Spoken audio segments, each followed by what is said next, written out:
بسم اللہ الرحمن الرحیم۔ یوٹیوب چینل شمیر BKW وائس کے معزز دیکھنے والوں کو السلام علیکم۔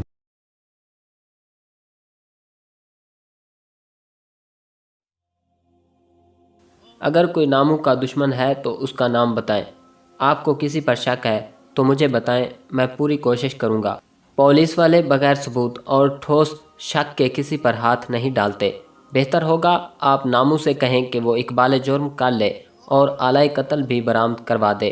ناموں نے اقبال جرم سے صاف انکار کر دیا۔ میں نے اس کے گھر کی تلاشی لینے کا فیصلہ کر لیا اور اس مقصد کے لیے اپنے کانسٹیبلوں کو بلا کر ہدایات دے دیں۔ ناموں اپنے والدین سے الگ رہتا تھا، ایک گلی چھوڑ کر دوسری گلی میں۔ اس کے والدین کا گھر تھا۔ اس سے بھی میں نے اندازہ لگایا تھا کہ ناموں کا باپ جھوٹ بول رہا ہے کہ ناموں ساری رات گھر سے نہیں نکلا۔ دونوں گھروں کے درمیان اچھا خاصا فاصلہ تھا۔ میں نے ناموں کو باقاعدہ گرفتار کر لیا۔ اس کے گھر کی بڑی باریکی سے تلاشی لی۔ ایک ٹین کے صندوق سے ایک بڑا چاقو ملا جو کپڑوں کی تہہ میں چھپایا گیا تھا۔ یہ کمانی دار چاقو تھا جو ان وقتوں میں زیادہ تر جرائم پیشہ لوگ رکھتے تھے۔ یہ چاقو رکھنا جرم قرار دیا گیا تھا۔ اس کے علاوہ برچھی کا ایک چوڑی دار پھل ملا جسے بوقت ضروری کسی بھی مخصوص چوڑی دار بانس کے سرے پر پیچ دے کر کسا جا سکتا تھا۔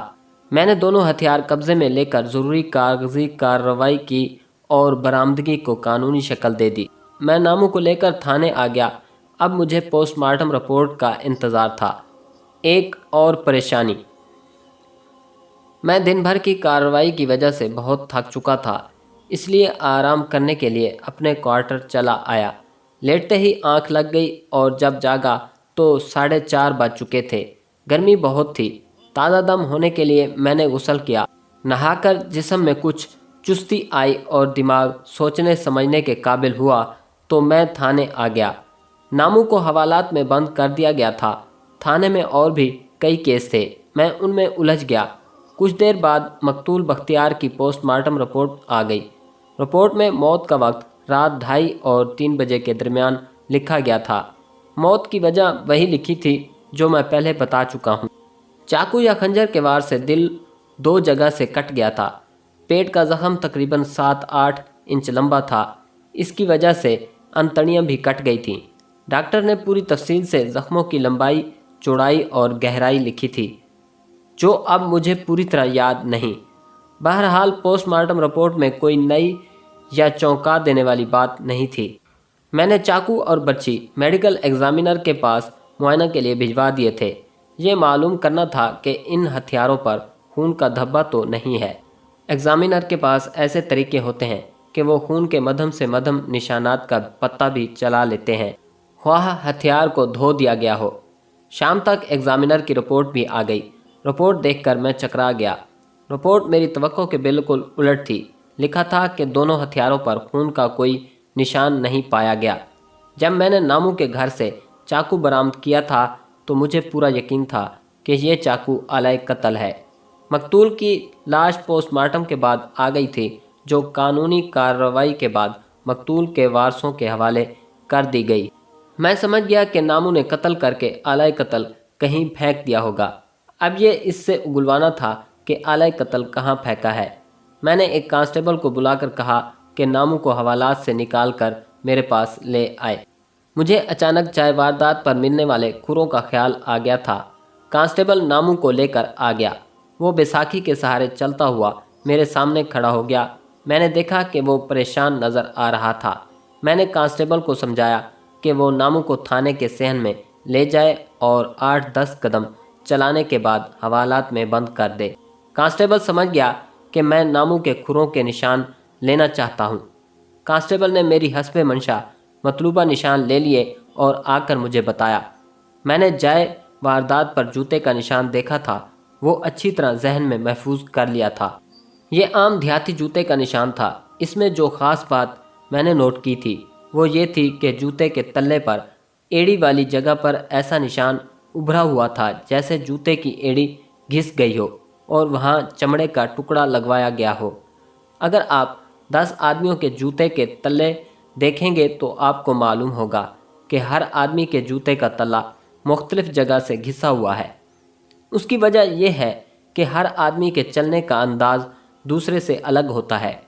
کوئی پنجوں پر دباؤ ڈال کر چلتا ہے، کوئی دائیں جانب دباؤ ڈال کر چلتا ہے تو کوئی بائیں طرف۔ کچھ ایسے بھی ہوتے ہیں جو ایڑی رگڑتے ہوئے چلتے ہیں۔ میں نے تھانے کے صحن میں جا کر ناموں کے کھروں کے نشان دیکھے۔ یہ نشان جائے واردات والے کھروں سے بالکل نہیں ملتے تھے۔ میں نے کھروں اور بیساکھی کے نشانات کو غور سے دیکھا تو مجھے بیساکھی کے نشان میں بھی فرق محسوس ہونے لگا، لیکن یہ میرا وہم بھی ہو سکتا تھا۔ اپنے کمرے میں جا کر میں نے کانسٹیبل کو بلایا اور اس سے کہا کہ وہ ناموں کو میرے پاس لے آئے۔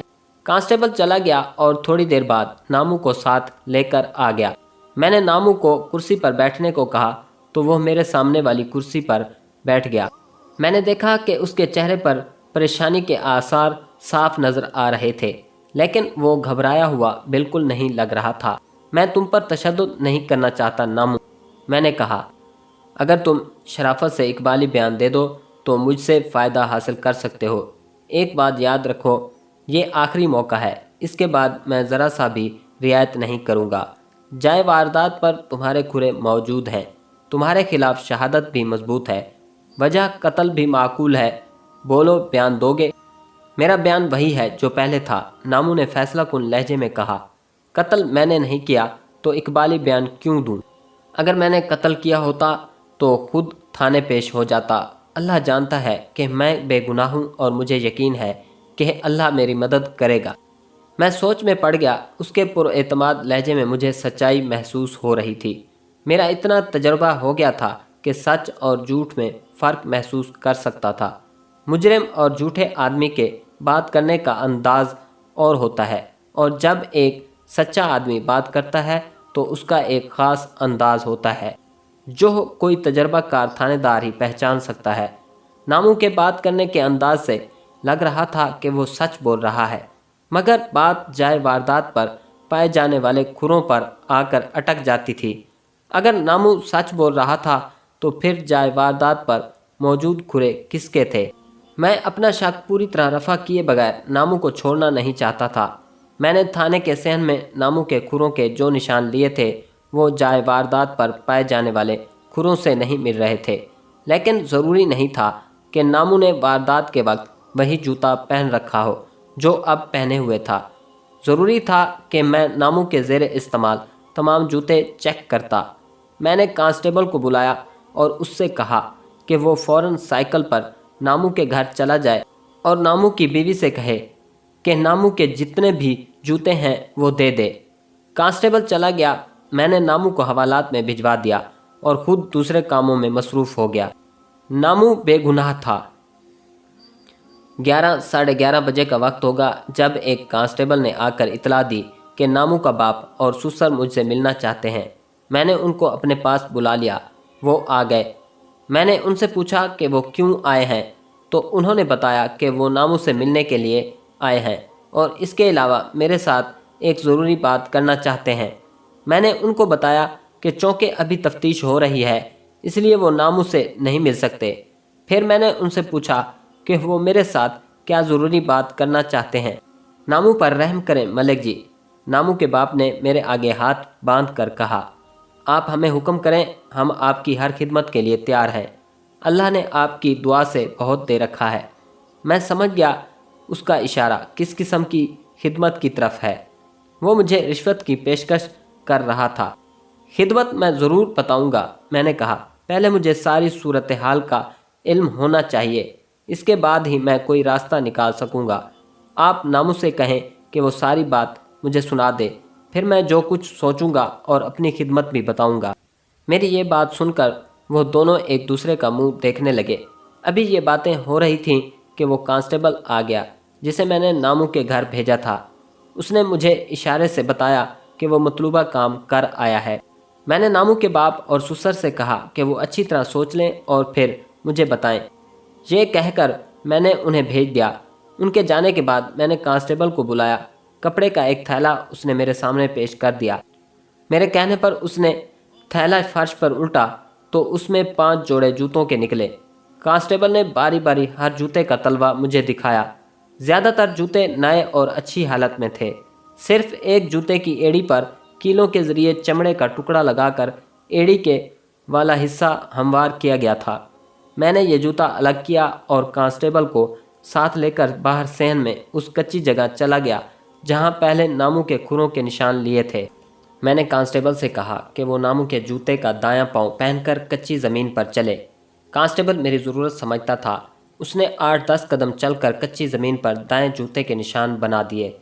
मैंने ज़मीन पर बैठकर इन निशानों को गौर से देखा। उस खुरे में भी एड़ी पर चमड़े के टुकड़े का निशान साफ नज़र आ रहा था, लेकिन ये इस निशान से थोड़ा सा मुख्तलिफ था जो जाए वारदात वाले खुरे में था। अब मुझे शक होने लगा था कि नामू वाकई बेगुनाह हो सकता है, और अगर नामू मुल्ज़िम नहीं था तो मेरी अब तक की सारी मेहनत ज़ाय गई थी। अब मैंने इस पहलू पर सोचना शुरू कर दिया कि कातिल कोई और भी हो सकता है, और वो जो कोई भी है नामू की तरह उसकी भी बाई टांग कटी हुई है, या वो चलते हुए ज़मीन पर नहीं लगती और वो बाएं तरफ बैसाखी पकड़कर चलता होगा। मैंने फैसला कर लिया कि नामू को छोड़ दूंगा, लेकिन अपने मुखबिर इसके इर्द गिर्द फैलाए रखूंगा।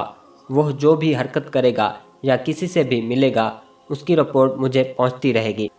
उसके साथ ही मैंने अपने तमाम मुखबिरों को तलब करके उनसे कहा कि वो इर्द गिर्द के देहात में फैल जाएं और ऐसे आदमी का सुराग लगाएं जिसकी बाईं टांग कटी हुई हो, या अगर टांग हो लेकिन चलने में मदद ना देती हो, वो शख्स बैसाखी या लाठी के सहारे चलता हो।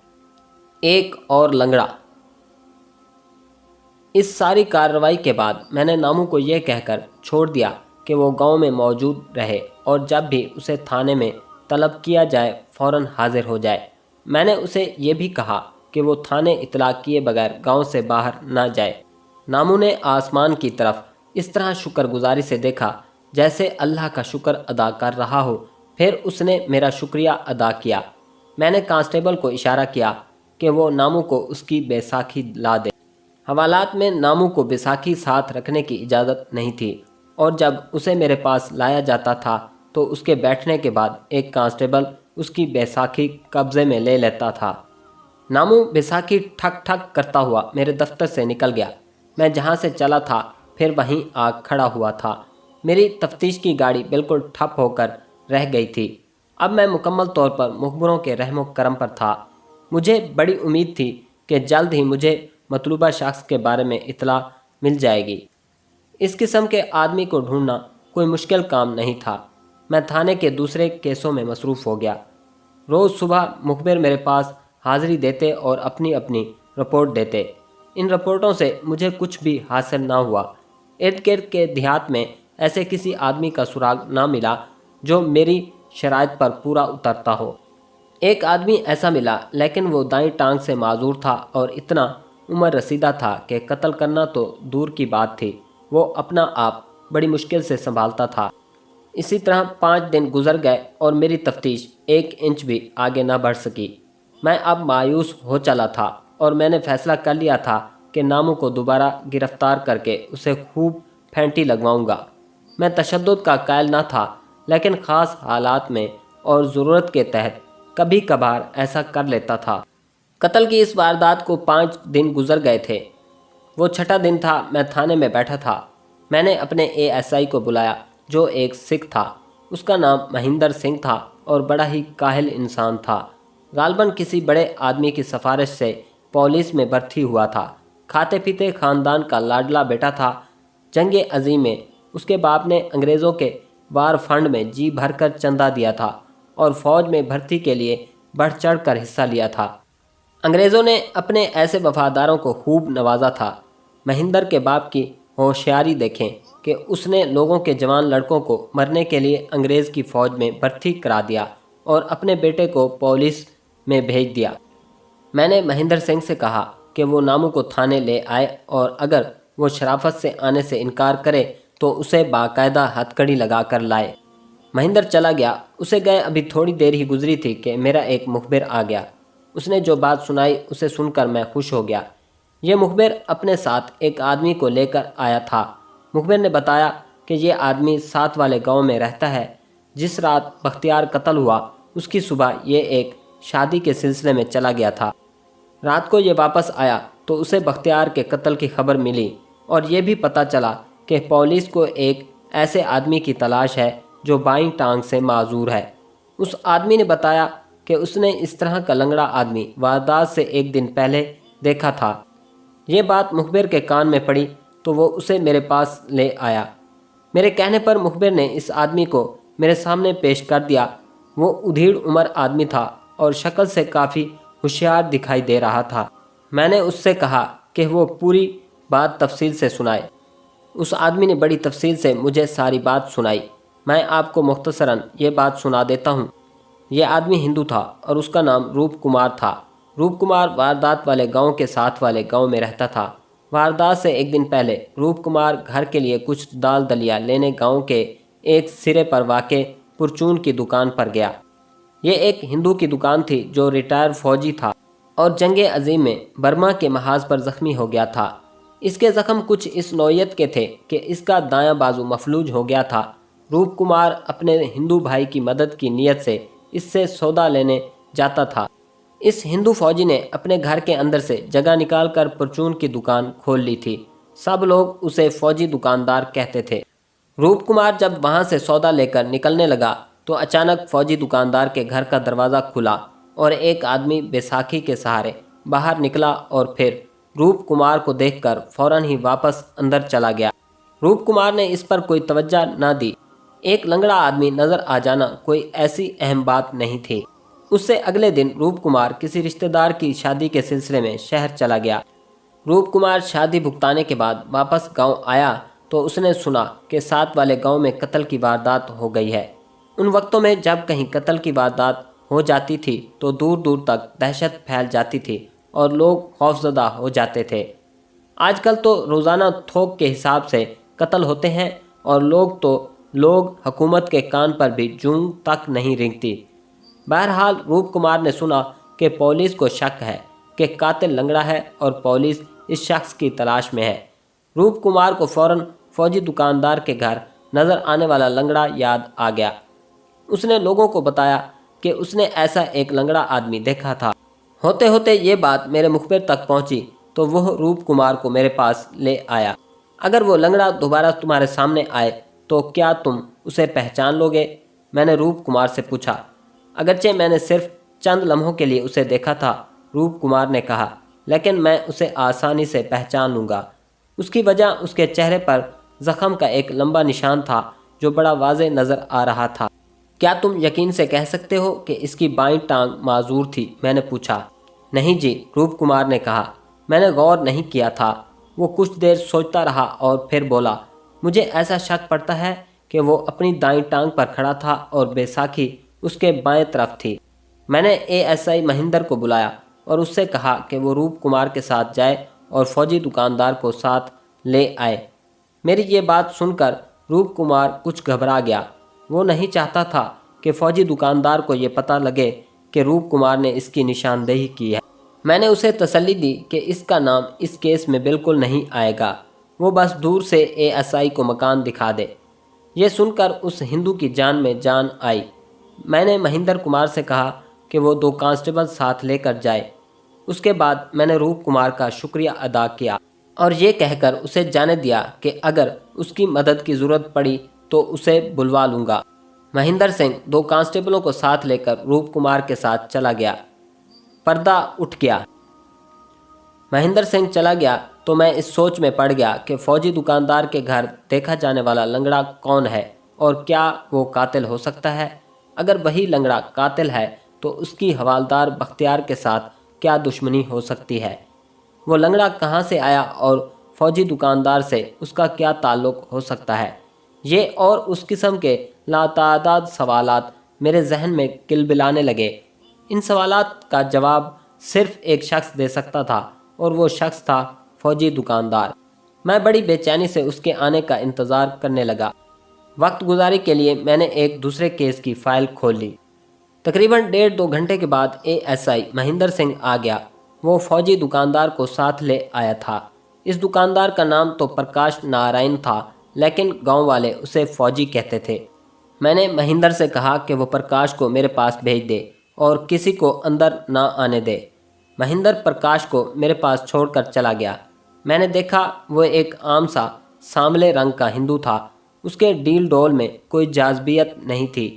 شکل سے ہی نظر آ رہا تھا کہ غریب گھرانے سے تعلق رکھتا ہے۔ غربت کی مار ہی ایسی ہوتی ہے کہ انسان کے چہرے کی رونق اور تازگی چھین لیتی ہے۔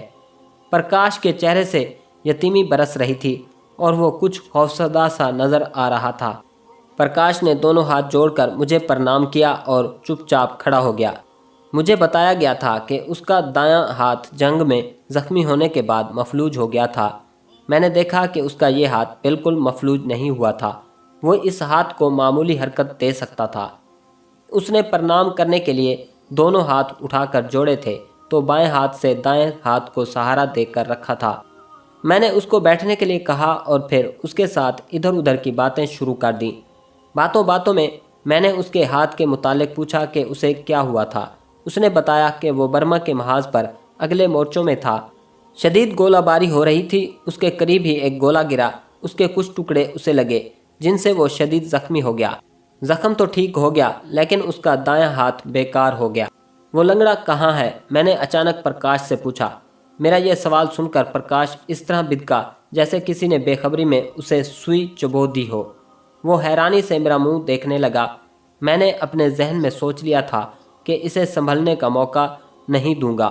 آپ کس لنگڑے کی بات کر رہے ہیں؟ پرکاش نے کہا۔ میں سمجھا نہیں۔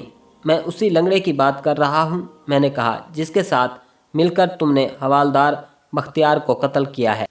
اب تو پرکاش یوں اچھلا جیسے میں نے اس پر بم پھینک دیا ہو۔ اس کی آنکھیں عجیب انداز میں پھیل گئیں جیسے ابھی باہر آ جائیں گی۔ اس نے کچھ بولنے کی کوشش کی لیکن صرف اس کے ہونٹ ہلتے دکھائی دیے، آواز نہ نکلی۔ میرے سامنے جھوٹ بولنے کی کوشش نہ کرنا پرکاش، میں نے اس کے کچھ بولنے سے پہلے ہی کہا۔ میرے پاس کئی گواہ موجود ہیں جنہوں نے اس لنگڑے کو تمہارے گھر آتے ہوئے دیکھا تھا۔ تم جھوٹ بولو پھر دیکھو میں تمہارا کیا حشر کرتا ہوں۔ تمہارا دایاں ہاتھ پہلے ہی مفلوج ہے، بایاں میں توڑ دوں گا، پھر بھیک مانگتے پھرو گے۔ اس لیے جو بھی بولو سوچ سمجھ کر بولنا۔ میں نے قتل نہیں کیا جناب، پرکاش نے ہکلا کر کہا۔ پھر کس نے کیا ہے؟ میں نے پوچھا۔ وہ جی گلو نے کیا ہے جی، پرکاش نے بڑی مشکل سے جواب دیا۔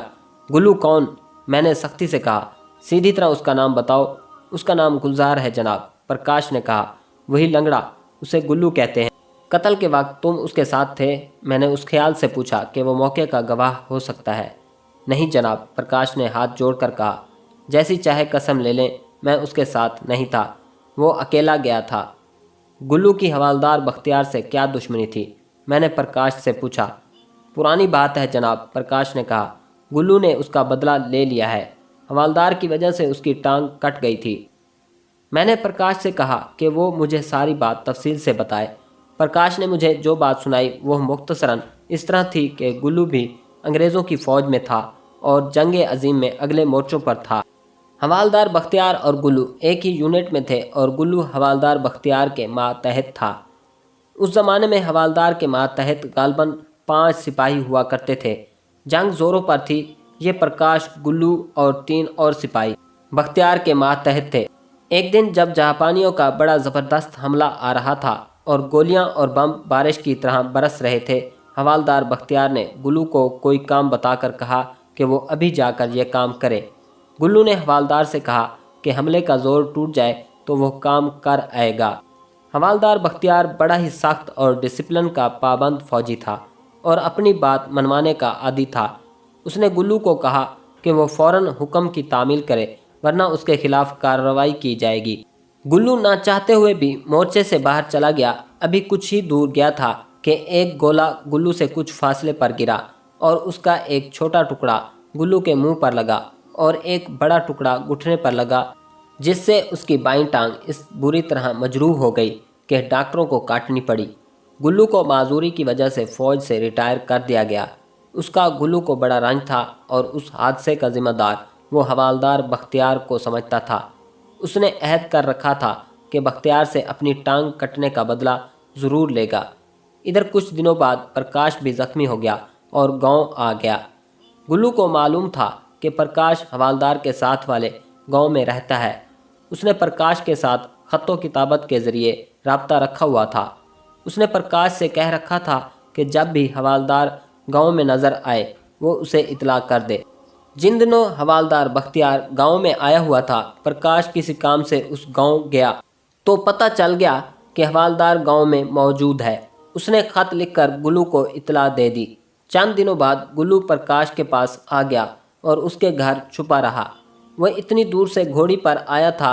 वारदात वाली रात उसने प्रकाश से कहा कि वो हवालदार का काम तमाम करने जा रहा है और वहीं से वापस निकल जाएगा, प्रकाश के पास नहीं आएगा। गुल्लू अपनी घोड़ी पर बैठकर रात के वक्त प्रकाश से रुखसत हो गया। अगले दिन प्रकाश ने सुना कि हवालदार बख्तियार को कत्ल कर दिया गया है। मैंने प्रकाश से पूछा कि गुल्लू कहाँ रहता है। उसने मुझे एक गांव का नाम लेकर बताया कि गुल्लू वहाँ रहता है। यह गांव मेरे थाने से 6-7 मील के फासले पर था और मेरे इलाके में नहीं आता था। मैंने प्रकाश का पूरा बयान लिख लिया और उसे गिरफ्तार करके हवालात में बंद कर दिया। भगियाड़ हवालदार। किसी दूसरे इलाके के थाने से कोई मुलजिम गिरफ्तार करना हो तो उसका एक कानूनी तरीका होता है। मैंने वक्त ज़ाय करना मुनासिब ना समझा और चंद कांस्टेबल साथ लेकर गुल्लू को गिरफ्तार करने के लिए चल पड़ा। इस इलाके का थानेदार एक सिख था। उसका नाम जोगिंदर सिंह था। मैं उसके पास चला गया। वो सिखों की रिवायती जिंदा दिली से मिला और मेरी खातिर तवाज़ो का इंतज़ाम करने लगा। मैंने उसे बताया कि मैं किस मकसद के लिए आया हूँ। तुसी जल पानी करो मलिक जी, सरदार गजेंद्र सिंह ने कहा। तुहाडा मुलजिम तुहानू मिल जाएगा। यह कहकर गजेंद्र सिंह ने अपने एक हेड कांस्टेबल और 2 कांस्टेबलों को गुल्लू के गांव भेजा कि वो जहां भी मिले उसे पकड़कर ले आएं। सरदार गजेंद्र सिंह ने खाने का बड़ा ही पुरतकल्लुफ़ बंदोबस्त किया था। खाने के बाद उसने मुझसे किसी और खिदमत के लिए भी पूछा, लेकिन मैंने इनकार कर दिया। वो दरअसल मुझे शराब के लिए पूछ रहा था। सिख सिगरेट बिल्कुल नहीं पीते, लेकिन शराब खुलकर पीते हैं। तकरीबन आधे घंटे बाद गजेंद्र सिंह का हेड कांस्टेबल और कांस्टेबल एक आदमी को गिरफ्तार करके ले आए। उसे देखते ही मैं समझ गया कि वो गुलजार उर्फ गुल्लू है। वो दाएं टांग पर बैसाखी के सहारे चल रहा था। उसे तांगे पर बिठाकर लाए थे। मैंने देखा उसके चेहरे पर जख्म का एक लंबा निशान बड़ा वाज़े नज़र आ रहा था। यही शख्स मेरा मतलूबा मुलजिम था। गुल्लू ने देसी जूती पहनी हुई थी। मैंने उसकी जूती उतरवाकर तल्ला देखा। मेरी तवक्को के मुताबिक जूती की एड़ी के सिरे पर चमड़े का एक टुकड़ा लगा हुआ था। मैंने कच्ची ज़मीन पर उसका निशान बनाकर देखा तो बिल्कुल वैसा ही था जैसा जाए वारदात वाले खुरे में नज़र आया था। सरदार गजेंद्र सिंह ने कानूनी कार्रवाई के बाद मुलजिम बाकायदा मेरे हवाले कर दिया। मैंने सरदार जोगिंदर सिंह का शुक्रिया अदा किया और गुल्लू को लेकर अपने थाने आ गया। जिस वक्त मैं अपने थाने में पहुंचा, मगरिब का वक्त हो गया था। मैं थक चुका था। मैंने बाकी कार्रवाई से पहले थोड़ा आराम करना मुनासिब समझा ताकि ताज़ा दम होकर तफ्तीश कर सकूं। मैंने एएसआई महेंद्र सिंह को समझाया कि मैं रात को मुलजिम से पूछगछ करूंगा, लिहाजा वो मुलजिम को तैयार रखे। मुलजिम को तैयार रखने का मतलब महेंद्र सिंह समझता था कि मुलजिम को सोने नहीं देना और उसे ज़हनी तौर पर इस हालत में ले आना है कि वो इकबाल जुर्म करने में देर ना लगाए। महेंद्र सिंह को अच्छी तरह समझाकर मैं अपने क्वार्टर में आकर सो गया। जब मैं सोकर जागा तो रात के 10 बज चुके थे। मैंने 12 बजे तक इंतज़ार किया और फिर थाने चला गया। थाने के अमले को मेरी आमद का पता था, इसलिए सारा अमला अलर्ट था और थाने में दिन चढ़ा हुआ था। मैंने जाते ही गुलजार उर्फ गुल्लू को अपने कमरे में बुला लिया। कुछ देर बाद एक हेड कांस्टेबल गुल्लू को लेकर आ गया। गुल्लू की हालत अच्छी नहीं थी। नींद की वजह से उसकी आंखें सुर्ख हो रही थीं और वो झूम रहा था। उसकी वजह यह थी कि उसे खाने में उम्दा और मुर्गन ग़िज़ा दी गई थी। ऐसी खुराक की वजह से नींद बहुत ज़्यादा आती है। हेड कांस्टेबल ने गुल्लू को मेरे सामने खड़ा कर दिया। गुल्लू की आंखें बार बार नींद की वजह से बंद हो रही थीं। मैंने हेड कांस्टेबल को इशारे से समझाया कि उसे सोने नहीं देना। जो ही गुल्लू की आंखें बंद होती, हेड कांस्टेबल उसके बाल पकड़कर एक ज़ोरदार झटका दे देता। मैंने उसे खड़ा ही रखा, बैठने को ना कहा। तुम अपनी गिरफ्तारी की वजह समझ गए होगे गुल्लू, मैंने उससे कहा। मैंने तुम्हें यूं ही गिरफ्तार नहीं कर लिया। मेरे पास तुम्हारे खिलाफ मुकम्मल सबूत और शहादत मौजूद है कि तुमने हवालदार बख्तियार को कत्ल किया है। जाए वारदात पर तुम्हारे मखसूस खुरे पाए गए हैं। इसके अलावा तुम्हारे दोस्त प्रकाश ने सब कुछ उगल दिया है और कत्ल की वजह भी बता दी है। तुम्हारे लिए अब इसके अलावा कोई रास्ता नहीं कि इकबाल जुर्म कर लो। बोलो, इकबाली बयान दोगे? हाँ, उस भगियाड़ को मैंने मारा है। गुल्लू ने नींद से पीछा छुड़ाने के लिए अपने सर को ज़ोर ज़ोर से झटकते हुए फट कर कहा, मेरा अहद पूरा हो गया है, मैं अब जिंदा नहीं रहना चाहता। पूछो क्या पूछते हो। भगियाड़ के नाम पर मैं चौंका। उसने हवालदार बख्तियार को भगियाड़ कहा था। मैंने कहानी के आगाज़ में लिखा है कि हवालदार बख्तियार की लाश का मुआयना करते हुए जब मैंने उसका चेहरा देखा था तो उसके खदोखाल देखकर मुझे एक अजीब सा एहसास हुआ था जिसे मैं इस वक्त कोई नाम नहीं दे सका था। अब मुल्ज़िम गुल्लू ने उसे भगियाड़ कहा तो एकदम मेरी आंखों के सामने बख्तियार का चेहरा आ गया। उस चेहरे को देखकर वाकई किसी भगियाड़ का तासुर उभरता था। आप जानते होंगे, भगियाड़ पंजाबी ज़बान में भेड़िए को कहते हैं। गुल्लू ने बयान देने पर आमादगी ज़ाहिर कर दी तो मैंने उसे कुर्सी पर अपने सामने बिठा लिया। उसने बड़ी तफसील से हर बात बताई। दरमियान में जहाँ ज़रूरत पड़ी मैं उससे सवाल भी करता गया। उसका तवील बयान मैं आपको ज़रा मुख्तसर करके सुना देता हूँ। इंतकाम ले लिया। ये उन दिनों की बात है जब जंग अजीम ज़ोरों पर थी और फ़ौजी महाज जंग पर मक्खियों और मच्छरों की तरह मर रहे थे। अंग्रेज़ों ने इस कमी को पूरा करने के लिए वसी पैमाने पर फ़ौज में भर्ती की मुहिम शुरू कर रखी थी और उसके लिए पुरकशिश मराआत का लालच दे रखा था। फ़ौज में भर्ती के लिए कोई ख़ास मेयार नहीं था, बस जो भी सेहतमंद आदमी मिल जाता उसे भर्ती कर लेते। गुल्लू नौजवान था, ये गरीब लोग थे, इनकी अपनी कोई ज़मीन नहीं थी। गुल्लू का बाप दूसरों की ज़मीन बटाई पर लेकर खेती बाड़ी करता था और इस तरह घर का राशन पानी चलता था। गुल्लू बड़ा हुआ तो बाप का हाथ बटाने लगा, लेकिन उसे ये काम पसंद ना था। गुल्लू की माँ ने उसकी मंगनी उसकी फूफी की बेटी से कर रखी थी। ये लड़की बहुत खूबसूरत और सुघड़ थी और गुल्लू उसे पसंद भी करता था। इस पसंद को इश्क भी कहा जा सकता है। इस लड़की के रिश्ते के और भी बरादरी में कई उम्मीदवार थे, लेकिन गुल्लू की फूफी अपनी बेटी को भाई के घर में देना चाहती थी। लड़की भी इस रिश्ते से बहुत खुश थी। उन्हीं दिनों फ़ौज में भर्ती शुरू हो गई तो गुल्लू भी फ़ौज में भर्ती हो गया। उसका ख्याल था कि साल डेढ़ साल में कुछ पैसे जमा करके शादी कर लेगा। गुल्लू के दो बड़े भाई थे, वो दोनों शादीशुदा थे। ये सब लोग इकट्ठे रहते थे। जब लड़ाई ने ज़ोर पकड़ा तो एक दिन गुल्लू की यूनिट को अगले मोर्चों पर जाने का हुक्म मिला। ये बर्मा का महाज था। जापानी फ़ौज बड़ी तेज़ी से बढ़ती हुई बर्मा तक आ पहुंची थी। प्रकाश भी उसी यूनिट में था। गुल्लू और प्रकाश में बेतकल्फ़ी पैदा हो गई थी। बख्तियार इस यूनिट में हवालदार था और गुल्लू और प्रकाश सिपाही थे और बख्तियार के मातहत थे। हवालदार बख्तियार बहुत सख्त गिर इंसान था। उसकी तबीयत की सख्ती उसके चेहरे से भी ज़ाहिर होती थी और जब वो गुस्से में बात करता तो उसकी आवाज़ में किसी भेड़िए की सी गराहट शामिल हो जाती थी। उसकी शक्ल और उसकी गराहट की वजह से यूनिट के लोग उसे पीठ पीछे हवालदार बख्तियार की बजाय हवालदार भगियाड़ कहने लगे। रफ्ता रफ्ता यूनिट का हर बंदा उसे भगियाड़ ही कहने लगा। भगियाड़ को कोई भी पसंद नहीं करता था। प्रकाश और गुल्लू उसके मातहत होने की वजह से ख़ास तौर पर उसकी सख्त गिरी का निशाना बनते थे। गुल्लू तो इस हवालदार से इस हद तक तंग आ चुका था कि एक दिन उसने प्रकाश से कहा कि किसी दिन सख्त गोलाबारी और फायरिंग के दौरान मौका पाकर वो इस भगियाड़ को गोली मार देगा, लेकिन इसको ऐसा मौका न मिला और फिर वो हादसा हो गया जिसकी वजह से गुल्लू की बाईं टांग बेकार हो गई। ये वाक़या मैं प्रकाश की ज़बानी पहले बयान कर चुका हूँ। गुल्लू बेकार होकर घर आ गया। लंगड़ा होने के साथ साथ चेहरे पर आने वाले ज़ख़म की वजह से वो बदसूरत भी हो गया था। उसकी फूफी ने उसकी ये हालत देखी तो रिश्ता तोड़ने का ऐलान कर दिया। गुल्लू को इसका बहुत दुख हुआ। फिर उसने सुना कि उसकी मंगेतर ने यह कहकर उसके साथ शादी करने से इनकार कर दिया था कि वो सारी उम्र एक लंगड़े और बदसूरत खामंद के साथ नहीं गुजार सकती। गुल्लू इस सारे वाक़े का ज़िम्मेदार हवालदार बख्तियार को समझता था।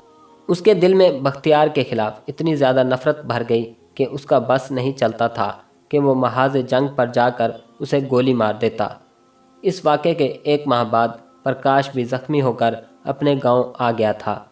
इन दोनों के दरमियान बड़ी पक्की दोस्ती हो गई थी। دونوں میں خط و کتابت کے ذریعے رابطہ رہنے لگا۔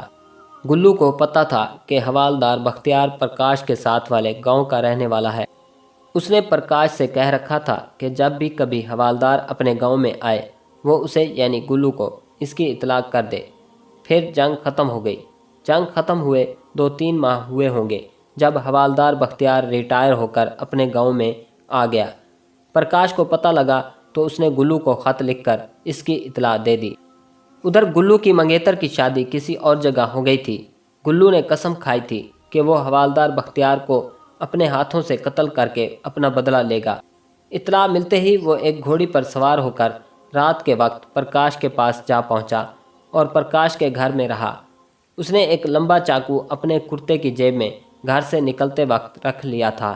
دن کے وقت پرکاش اور گلو گھوڑیوں پر سوار ہو کر بختیار کے گاؤں چلے گئے۔ وہ گاؤں کے اندر داخل نہ ہوئے بلکہ باہر ہی باہر سے چکر کاٹ کر کھیتوں کی طرف چلے گئے۔ پرکاش نے چند دنوں میں یہ معلوم کر لیا تھا کہ بختیار رات کو کھیتوں میں سوتا ہے۔ بختیار کے پاس بندوق تھی جو وہ رات کو ساتھ رکھتا تھا۔ یہ دشمن دار لوگ تھے اور بختیار کا کہنا تھا کہ اس کے ہوتے ہوئے کسی دشمن میں اتنی جرأت نہیں کہ ان کی فصل کی طرف دیکھ بھی سکے۔ پرکاش نے دور سے گلو کو وہ کھیت دکھائے جہاں رات کو بختیار سوتا تھا۔ گلو نے اچھی طرح سب کچھ ذہن نشین کر لیا اور وہ واپس آ گئے۔ اب گلو بے چینی سے رات ہونے کا انتظار کرنے لگا۔ آدھی رات کے قریب وہ پرکاش کے گھر سے نکلا۔ ان کے درمیان یہ طے ہوا تھا کہ گلو حوالدار کو قتل کرنے میں کامیاب ہو گیا تو واپس پرکاش کے پاس نہیں آئے گا، اور اگر کسی وجہ سے وہ یہ کام نہ کر سکا تو واپس پرکاش کے پاس آ جائے گا اور اگلی رات پھر کوشش کرے گا۔ آدھی رات کے بعد کا وقت ہوگا جب گلو بختیار کے گاؤں کے باہر سے ہوتا ہوا کھیتوں والی طرف پہنچ گیا۔ اس نے دور سے دیکھا تو اسے حوالدار ایک چارپائی پر سویا نظر آیا۔ گلو بڑی احتیاط سے گھوڑی کو آہستہ روی سے چلاتا ہوا اس کھیت کے کنارے تک پہنچ گیا جہاں حوالدار سو رہا تھا۔ اس نے گھوڑی ایک درخت کے ساتھ باندھی اور گھوڑی کی کاٹھی کے ساتھ بندھی ہوئی بیساکھی اتاری اور بڑی مہارت کے ساتھ سوئے ہوئے حوالدار کی طرف بڑھنے لگا۔ حوالدار اپنی موت سے بے خبر گہری نیند سو رہا تھا۔ 2-2:30 بجے رات کا وہ وقت ہوتا ہے جب نیند بڑی گہری ہو جاتی ہے۔ گلو کسی قسم کی آہٹ پیدا کیے بغیر سوئے حوالدار کے قریب جا پہنچا۔ وہ حوالدار کے سر والی طرف سے گیا تھا تاکہ اگر سوئے ہوئے حوالدار کی آنکھ کسی وجہ سے کھل بھی جائے تو اسے گلو نظر نہ آئے۔ اس نے بیساکھی زمین پر رکھ دی اور چاقو نکال کر بڑے اطمینان اور پورے قہر اور نفرت کے ساتھ سوئے ہوئے حوالدار کے دل کے مقام پر وار کیا۔ چاقو کھا کر حوالدار ایک جھٹکے سے اٹھا اور اس کے حلق سے ایک اذیت ناک کرہ نکل گئی۔ اس نے دائیں ہاتھ سے بندوق پکڑ لی۔ اسی وقت گلو نے اس کے سینے پر دوسرا وار کیا۔ بندوق حوالدار کے ہاتھ سے نکل کر چارپائی سے نیچے جا گری۔ گلو اس وقت انتقام کے جوش میں باولا ہو چکا تھا۔ اس نے تیسرا وار حوالدار کے پیٹ پر کیا اور چاقو پیٹ میں اتارنے کے بعد ایک جھٹکے سے کھینچ کر پیٹ پھاڑ دیا۔ حوالدار منہ کے بل آدھا چارپائی سے نیچے جا پڑا اور اس کا نچلا دھڑ چارپائی پر ہی رہا۔ خون فواروں کی طرح نکل رہا تھا۔ تھوڑی ہی دیر میں خون کے ساتھ ساتھ حوالدار کی جان بھی نکل گئی۔ گلو نے خون آلود چاقو حوالدار کے کپڑوں سے صاف کیا اور جیب میں ڈال کر اپنی بیساکھی اٹھائی اور گھوڑی کے پاس جا کر اس کی لگام درخت سے کھولی اور سوار ہو کر رات کے اندھیرے میں اپنے گاؤں کی طرف نکل گیا۔ راستے میں ایک نالے سے چاقو اچھی طرح دھویا اور اپنے کپڑوں کو غور سے دیکھ کر خون کی جو چھینٹیں پڑی تھیں وہ بھی صاف کر لیں۔ پاؤں پھٹنے سے پہلے وہ اپنے گاؤں پہنچ گیا۔ کسی کو اس پر شک نہ ہوا کہ وہ کیا کر آیا ہے۔ گلو نے مجھے بڑی لمبی بات سنائی تھی جو میں نے مختصر کر کے آپ کو سنائی ہے۔ میں نے اس سے پوچھا کہ وہ چاقو کہاں ہے جس سے اس نے حوالدار کو قتل کیا تھا، تو اس نے بتایا کہ وہ چاقو اپنے گھر میں پرچھتی پر پھینک دیا تھا، اب بھی وہیں ہوگا۔ میں نے اس کا سارا بیان لکھ لیا تھا، بیان پر اس کے دستخط کروا لیے۔ صبح ہوئی تو میں اس کو ساتھ لے کر آلہ قتل برآمد کرنے کے لیے اس کے گاؤں روانہ ہو گیا۔ اس کے گاؤں پہنچ کر میں نے نمبردار اور 2 معزز آدمیوں کو ساتھ لیا اور ہم گلو کے گھر چلے گئے۔ नंबरदार और दोनों गवाहों के सामने गुल्लू ने बड़ी मुश्किल से पर 36 से चाकू उतार कर दिया। मैंने गुल्लू को मजिस्ट्रेट के सामने पेश करके ज़ेर दफ़ा 164 उसका बयान कलम बंद करवा दिया। गुल्लू ने वही बयान मजिस्ट्रेट के सामने भी दिया। मैंने केस तैयार करके अदालत में पेश कर दिया। प्रकाश ने भी बयान दे दिया था। गुल्लू वहाँ भी अपने बयान पर कायम रहा। मौका का कोई गवाह नहीं था। अगर गुल्लू अपने बयान से मुनहरफ हो जाता तो बच सकता था, लेकिन उसे अब जिंदा रहने में कोई दिलचस्पी नहीं थी। उसने बयान देते हुए बताया था कि माजूर होने की वजह से उसके भाइयों और भाभियों का रवैया उसके साथ अच्छा नहीं रहा था और वो उसे बोझ समझने लगे थे। सेशन जज ने गुल्लू को मौत की सज़ा सुना दी और प्रकाश को एआनत जुर्म में 5 साल कैद सुनाई गई। गुल्लू के बाप ने हाई कोर्ट में अपील की। हाई कोर्ट ने गुल्लू की मौत की सज़ा उम्र कैद में तब्दील कर दी। गुल्लू का बाप उसकी जान बच जाने पर खुश था, लेकिन गुल्लू को इस बात की ज़रा सी भी खुशी ना थी।